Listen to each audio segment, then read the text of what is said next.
전쟁에서 이기면서 동시에 주가까지 끌어올린다. 이게 과연 가능할까요?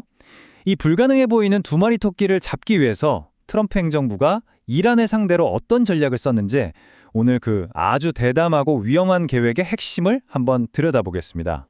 바로 이게 당시 행정부가 풀어야 했던 가장 큰 숙제였습니다. 보통 생각해보면 전쟁의 위험이 커지면 국제유가는 치솟고 주식시장은 폭락하는 게 거의 공식이잖아요?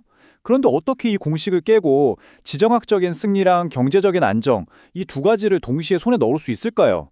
그 해법의 중심에는 바로 지렛대와 방패라고 부를 수 있는 아주 정교하게 짜인 두 개의 큰 축이 있었습니다. 전략은 아주 명쾌합니다. 한 손에는 이란의 숨통을 콱 조일 수 있는 지렛대를 들고요. 다른 한 손으로는 그 충격이 세계 경제로 퍼지는 걸 막아낼 방패를 드는 거죠. 이 두 가지가 정말 완벽하게 맞물려 돌아가야만 성공할 수 있는 그런 전략인 겁니다. 자, 그럼 지렛대가 뭐냐? 이건 전면전을 하겠다는 게 아닙니다. 그게 핵심이에요. 대신 이란의 돈줄, 그러니까 정유시설 같은 경제 핵심 시설만 콕 집어서 정밀 타격하겠다고 위협하는 거죠. 이렇게 해서 경제적으로 엄청난 피해를 입혀서 결국 협상 테이블로 나올 수밖에 없게 만드는 아주 강력한 최후 총첩인 셈입니다. 그리고 이 방패가 이 전략의 진짜 신의 한 수라고 할 수 있습니다. 이란이 쓸 수 있는 가장 강력한 무기가 뭐겠어요? 바로 호르무즈 해협을 봉쇄해서 전 세계 유가를 폭등시키는 거잖아요. 그런데 미국이 셰일 오일 생산량을 엄청나게 늘려서 국제 유가를 안정시켜버리면 이란의 이 무기는 그냥 무용지물이 되는 거죠. 그러니까 이란이 아무리 유가를 흔들리고 해도 미국이 에너지 증산이라는 거대한 쿠션으로 그 충격을 다 흡수해버리는 겁니다. 결국 이란이 가진 가장 강력한 에너지 무기의 힘을 싹 빼버리는 거죠. 유가를 안정시키는 것, 이게 바로 방패의 핵심 역할입니다. 그런데 말이죠. 이 지렛대랑 방패만으로는 뭔가 좀 부족했습니다. 미국의 직접적인 개입은 최소화하고 싶었거든요. 그래서 세 번째 핵심 요소가 등장하는데요.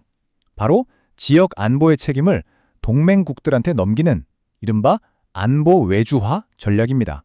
이 한마디에 군사적 외주화 전략에 모든 게 다 담겨 있다고 볼 수 있습니다. 너희 지역의 안보는 너희가 직접 돈과 군대를 써서 챙겨라 하고 동맹국들한테 아주 직접적으로 요구하는 겁니다. 이 3단계를 보면 목표가 아주 명확하죠? 단순히 돈 아끼는 걸 넘어서요. 군사적, 재정적 부담을 동맹국에 넘기고 미국은 한 발 뒤로 빠져서 힘의 균형을 조율하는 역할에만 집중하겠다는 겁니다. 이건 뭐 중동에서 미국의 역할을 아예 근본적으로 뜯어고치겠다는 시도인 거죠. 자, 그럼 이 모든 조각들을 다 맞추면 과연 어떤 그림이 완성될까요? 강력한 압박, 충격을 막는 보호, 그리고 동맹국들의 역할 분담까지. 이 모든 것들은 결국 단 하나의 목표를 향하고 있습니다. 바로 이란을 조건부 빅딜이라는 협상 테이블로 끌어내는 거죠. 이거야말로 트럼프식 외교의 정수라고 할 수 있습니다. 조건부 빅딜 말이죠. 어떤 이념이나 명분이 아니라 철저하게 비즈니스처럼 이해관계를 바탕으로 거래를 해서 수십 년 끌어온 분쟁을 끝내자는 아주 실용적인 접근법이에요.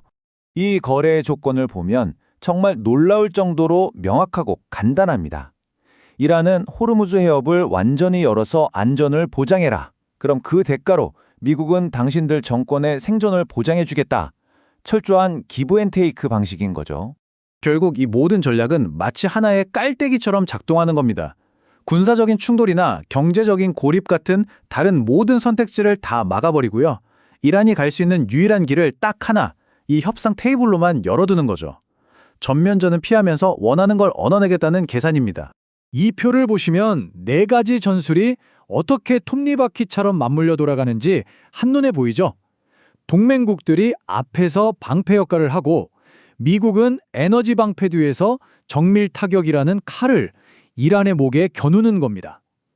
그리고 이 모든 압박의 끝에는 전쟁이 아니라 거래라는 출구를 하나 열어두는 거고요. 결국 마지막 질문은 하나입니다. 이처럼 아슬아슬한 힘의 균형 위에서 펼쳐지는 이 거대한 거래는 과연 중동에 진짜 지속 가능한 안정을 가져올 수 있을까요? 아니면 언제든 무너져서 더 큰 혼란을 불러일으킬 수 있는 그저 위험한 도박에 불과한 걸까요?